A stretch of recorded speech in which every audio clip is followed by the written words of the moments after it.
Bonjour et bienvenue dans mon univers. Je me présente Céline Rousérol. Je suis coach qui veut réconcilier le développement personnel à la vie spirituelle chrétienne, plus exactement spirituelle chrétienne catholique, parce que c'est de là que je suis issue. Eh bien, à travers cette vidéo aujourd'hui, je voudrais vous proposer un thème et je vais le développer sur 5 capsules comme je l'ai fait auparavant sur les 2 autres thèmes. Vous pouvez aller voir, j'avais pris le thème se choisir et développer en 5 capsules également. Et j'ai développé aussi le thème de oser le changement. Donc je vous laisse parcourir un petit peu tout cela.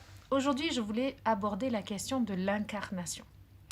Parce que si je suis engagée au niveau de chemin spirituel, d'une quête, d'une recherche, de ce lien au Tout-Puissant, qui pour moi c'est le grand, l'infiniment grand dans l'infiniment petit, c'est aussi parce que je suis engagée dans le développement personnel et je veux aider les personnes à comprendre que c'est au sein même de notre incarnation, de notre alliance avec tout ce qui nous entoure dans la création, que nous pouvons rejoindre ce divin et qu'en le rejoignant, nous retrouvons notre place pure d'être humain. Alors il y a cette incarnation qui pose question. Aujourd'hui, je vais vous l'aborder du point de vue de l'habit.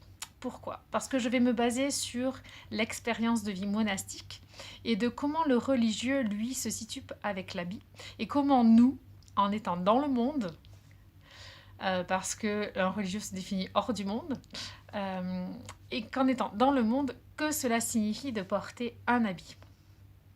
Alors le religieux prend l'habit au moment de son engagement.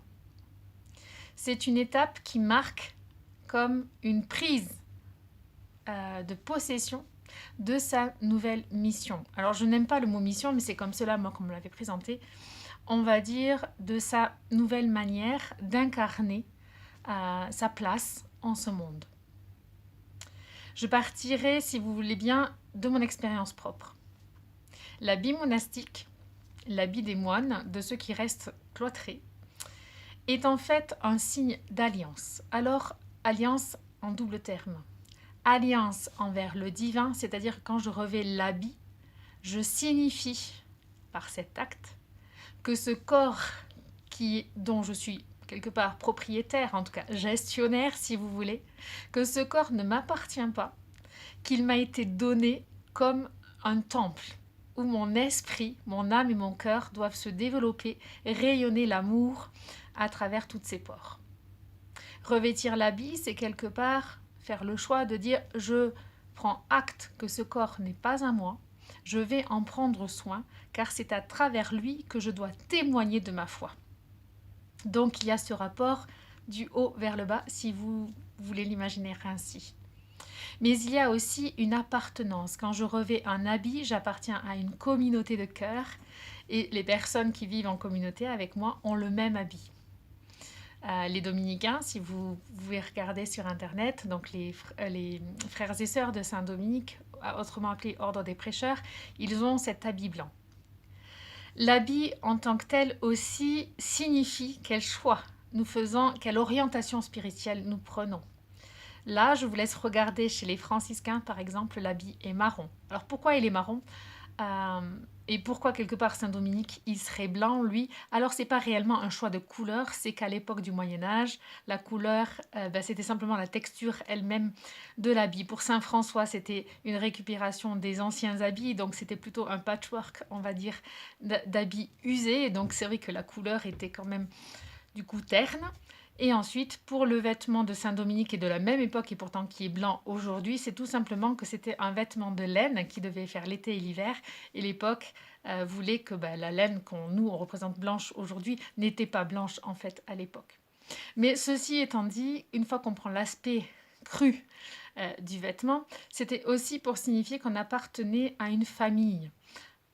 Et qu'on faisait un même choix. Donc Saint François d'Assise, c'était la pauvreté, donc et Saint-Dominique, c'était aller sur les routes, prêcher l'évangile et donc avoir un habit qui puisse faire et être durer dans le temps et être aussi facile à confectionner où que vous soyez, dans quelque pays que vous soyez, avec les moyens du bord, car la laine, c'était quand même la première texture que vous aviez à portée de main.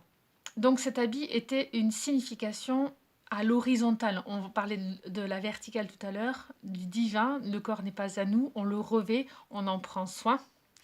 Et au niveau du code social, eh bien, on appartient à une famille et du coup, on fait le choix ensemble de vivre selon des rites, selon des modèles, parce qu'en fait, il y a aussi ce désir que le regard de l'autre passe à travers l'habit. Je perçois l'autre dans ce qu'il est fondamentalement et non pas qu'en apparence. Et donc, quand on est tous habillés pareil, ben, quelque part, on va au fondement de la relation. Alors, qu'est-ce que cela veut dire aussi pour nous aujourd'hui, qui sommes en quête de vie spirituelle et dans la recherche d'un mieux-être dans les relations sociales les uns avec les autres? Eh bien, cela signifie que si nous prenons conscience que ce corps que nous avons, qui nous a été alloué, qui est d'un temps déterminé, était aussi précieux que le temple qui accueille le divin, eh bien, nous prendrions soin tous les jours de regarder ce que nous rayonnons à travers notre attitude corporelle et par nos habits. Bien souvent, il y a cette tendance à dire que l'habit ne fait pas le moine. Nous sommes d'accord, le principe est toujours le même, que vous soyez vraiment moine. Mais que vous soyez aussi dans cette société, ce n'est pas parce que vous portez des bijoux qui brillent avec des petites paillettes que vous êtes de telle classe sociale ou l'inverse. Donc l'important, c'est de se dire qu'aujourd'hui, peu importe la personne qui est devant vous par rapport à l'habit, ce qui est plus important, c'est ce qu'elle rayonne de l'intérieur, à travers ses yeux, à travers ses mots, à travers ses gestes, à travers son attitude, plus que par l'apparence. Parce que bien souvent, les gens que vous croisez dans la rue, au premier abord, sont peut-être pas des personnes que vous auriez rencontrées. Et si vous faites connaissance avec lui, si vous entrez en relation, que vous tissez un lien, vous découvrez une autre personnalité. Aujourd'hui, il existe aussi des personnes dans le développement personnel qui ont pris conscience de cet atout que nous avons dans le corps, qui nous relie aux 4 éléments. Et là, je me permets de parler de Yumna Tarazi, qui est une des femmes qui m'inspire beaucoup à ce sujet, qui dit que les couleurs que vous portez sont aussi là pour révéler votre essence, l'essence de tout votre être, de ce que vous rayonnez. Et ce sont des vêtements qui sont aussi là pour vous aider à être mieux dans votre corps. Donc je vous laisse vous référer à Yumna. Donc il n'est jamais, dans une quête spirituelle, il n'est jamais anodin de faire attention à comment on est habillé. Déjà, quand vous allez vous rendre chez un ami, eh bien, il est bien souvent où vous vous habillez correctement, de manière à paraître bien. C'est une manière aussi, dans l'élégance, de vous présenter à l'autre et de l'honorer aussi pour ce qu'il est. Il est certain que quand vous êtes à la maison tout seul, que vous avez besoin d'un cocooning, vous allez prendre un vêtement qui va représenter cette façon d'être un fœtus, bien au chaud, bien à l'aise et de vous sentir bien. Donc pourquoi je voulais m'arrêter aujourd'hui sur ce chapitre-là de l'incarnation spirituelle, c'est parce qu'en bien, en fait, si nous prenons attention à ce détail tous les jours, vous allez voir quand à force de prendre conscience de comment vous vous habillez, ça influe aussi sur votre humeur, ça influe sur votre rapport à l'autre. On peut agresser quelqu'un simplement à la manière de s'habiller, évidemment aussi de se tenir, ce serait un autre chapitre. Et on peut aussi créer du bien autour de soi à la manière de s'habiller. Et on peut aller beaucoup plus loin. L'habit est là pour révéler votre intégrité, votre identité. Donc plus vous prendrez soin de votre identité, plus vous aurez de facilité à avoir ce code social de relation à travers l'habit. Rien sur cette terre n'est anodin. Il suffit de regarder autour de nous la création. Chaque fleur, par sa couleur, par son parfum, par sa posture, révèle quelque chose de ce qu'elle est. Chaque arbre a la même chose. Donc nous sommes reliés à tout ce vivant.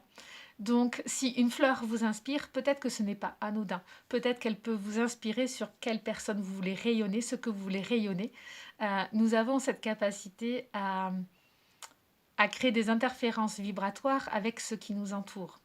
La manière dont vous habillez va donner quelque chose de vibratoire dans la relation que vous allez entretenir avec les autres.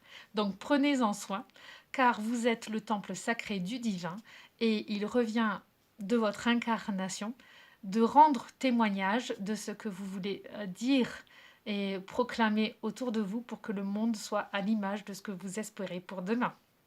Je vous retrouve sur une seconde capsule, toujours dans ce chapitre de l'incarnation en vie spirituelle. Qu'est-ce que cela peut signifier d'un point de vue de la spiritualité chrétienne? Et je vous retrouve tout de suite sur la vidéo numéro 2. Chaque dimanche, 9h30, elle apparaît